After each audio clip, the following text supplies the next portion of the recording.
According to the legends, in the year 1903-1904, the world's most powerful people gathered.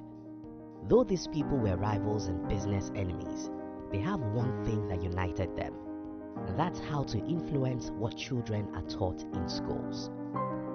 At this time, public schooling is still a baby, less than 50 years in most countries. These guys were the richest industrialists. They had most of the money in the world right in their pocket, and they needed a lot of laborers to work in their factories. Then, they decided to use what they have to get what they needed. They pretended to help the educational system by spending millions of dollars to build the system. That money in today's currency will be in multiple billions. Since who spends the money has to say, these guys influence what the school curriculum is all about, what a child learns, and how a child is being taught. The legends also have it that in one session, while the instruments of these wealthy industrialists gathered to discuss the mathematics curriculum for the schools, one of them suggested that mathematics should be designed in such a way that makes children think, while the other guy stood up and said, "Our objective is not to train them on how to think, but how to obey."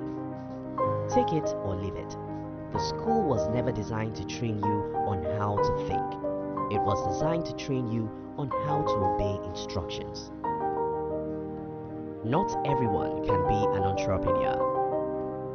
Whenever I talk about entrepreneurship, there's always someone to tell me, not everyone can be an entrepreneur.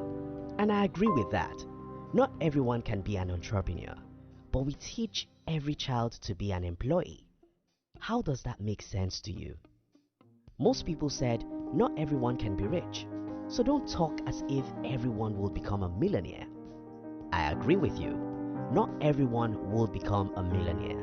It's not everybody that needs to have millions of dollars. But don't forget this, everyone deserves to live a comfortable life, and it takes a lot of money to do that. Except you want to go and live in my father's village, plant your foods, and live under a tent. When we say that not everyone can be an entrepreneur to defend the fact that school teaches nobody to be employees, does this make sense to anybody? This is like saying not everyone can become a soldier, so don't let us teach anyone to be a soldier. When we say not everyone will become a millionaire, so don't let us teach our children about money, does that make sense to anyone? To me, this is like saying not everybody can be a medical doctor, so don't let us teach anyone how to be a doctor. Yes, not everybody can or will become a soldier, but we need to have a good number of soldiers or our enemies will destroy us all. Yes, it's not everyone that will become a medical doctor, but we need to have a good number of people who are doctors, or we will all perish with minor ailments. It's not everyone that will become an entrepreneur, but if we don't have enough people to build businesses, then we'll not have good jobs for those who need the jobs. School is not meant to teach you about money. I also heard another argument, and that is, don't complain that school doesn't teach your children about money, because school is not supposed to teach about money. People who hold this view believe that school is supposed to give knowledge about science, life, and jobs. That's not necessarily about money.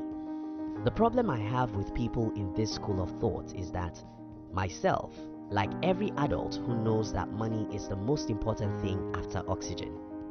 So, why should I know about science if that will make me money to live? Why should I know about trees or moon if I'll be broke? Why should I know about management or jobs for companies if I won't have money to sustain my life? Don't get me wrong, I don't mean to say that science, art, or music isn't important. I mean, why should anyone learn any subject in school if they won't learn about money? Isn't money the most important thing in the world after God and oxygen?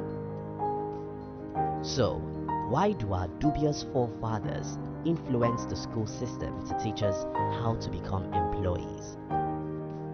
The answer to that question is very simple. For certain people to have ungodly powers in any society, a considerable number of people in that society must be powerless. For us to have a peaceful society, for instance, we must teach people how to be obedient. For the industrialists of the 20th century, To have thousands of people they can use as laborers, there must be a system of indoctrination, and that's what I believe they achieved with the school system we have now. The school simply teaches you, hey, your life will be great if you can work for a great company. Why doesn't school teach the opposite of that? Why don't we teach our 10-year-olds and 15-year-olds how they can build great companies? How to free yourself from the bondage of slavery. When I mention slavery, I don't mean to say that the job is a slavery for everyone, but I honestly believe that living inside water is slavery for birds. Birds were designed to fly, so they must fly. It doesn't matter how comfortable the river is, that's not a home for the birds. It doesn't matter how great slavery and environment is, a job is not the destiny of some people. Those people I'm talking about are the people that I pity. If you have the temperaments and values that match what it means to be an employee, then you've found your calling. If, however, you don't fit into the world of a job, you have to look for ways to get out. The reason why I make this video is to show you the genesis of our problems as a people. Naturally, children who have talent for entrepreneurship should have been discovered before they become adults. These children should have been encouraged and empowered to start business ventures, even as children. Why should anyone go and study law if his passion is to build a technology company? Why should I study science if my original passion is to build an e-commerce company? But since you've been deceived to go with the crowd all your life, now I want to call you back to where you belong. Water is a great place, but that's just for a fish. Birds are meant for the sky. A good job is a nice thing, but that's for people who were made for that world. If you were wired to be an entrepreneur and you are hired for a job, your life won't be straight or smooth because you'll be like a bird trying to live in the water. If you were wired to be an entrepreneur, you were designed for the street, for the war, and for the sky. Just as a bird will never be happy inside water, you can never be happy as an employee if something in you is designed for the world of entrepreneurship.